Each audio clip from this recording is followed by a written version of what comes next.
As the sun dipped below the horizon, painting the sky in hues of orange and purple, Emma began her usual journey back home. The road stretched through dense woods, casting long shadows that seemed to creep closer as darkness encroached.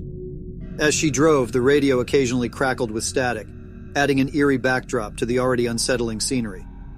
Despite the familiar route, tonight felt different, off, as if the woods were holding their breath, awaiting something sinister. Emma dismissed her unease as mere imagination, focusing on the winding road ahead. But then in the distance, she saw a figure standing by the side of the road.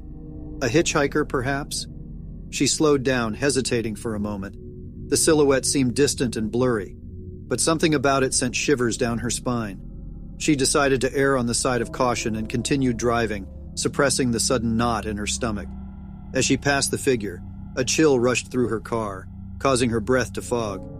The rearview mirror reflected the road behind, but the hitchhiker was nowhere to be seen.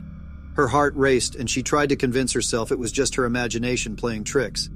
In an attempt to distract herself, she turned the radio volume up, but the static grew louder, accompanied by strange whispers that seemed to echo from the forest. Panicked, she switched the radio off, only to hear faint tapping on her windows. Emma's heart pounded as she checked her surroundings, but there was nothing to be seen.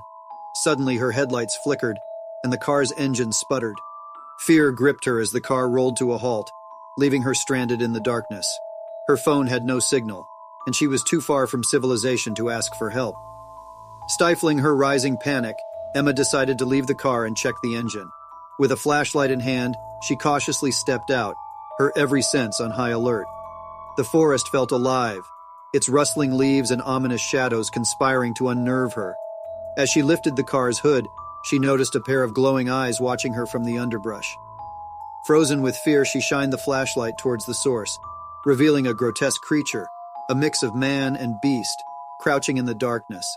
Its bared fangs and wild eyes bore into her soul. Emma's heart pounded in her chest as she stumbled backward. The creature let out a blood-curdling growl, prompting her to dash back to her car. Desperate to escape, she tried starting the engine again, and miraculously it roared to life. In a frenzy, she sped away, glancing in the rearview mirror. The creature was now chasing her, its eyes glowing menacingly in the darkness. Panic engulfed her, but she pushed her fear aside, determined to escape the clutches of this nightmare. As she swerved through the winding road, the creature's chilling howls echoed, and its haunting form flickered in the periphery. She couldn't tell if she was hallucinating or if the creature was a product of her fears. With a final burst of speed, Emma reached the edge of the forest and saw the welcoming lights of civilization. The creature seemed to recoil, retreating into the depths of the woods, its malevolent presence fading away. Emma reached her home, trembling and terrified. As she locked herself in, she couldn't help but wonder if the encounter had been real or just a figment of her imagination. Yet the fear she felt was undeniably tangible, and she knew she would never forget that night, a night she encountered something beyond comprehension, lurking in the darkness of the desolate drive.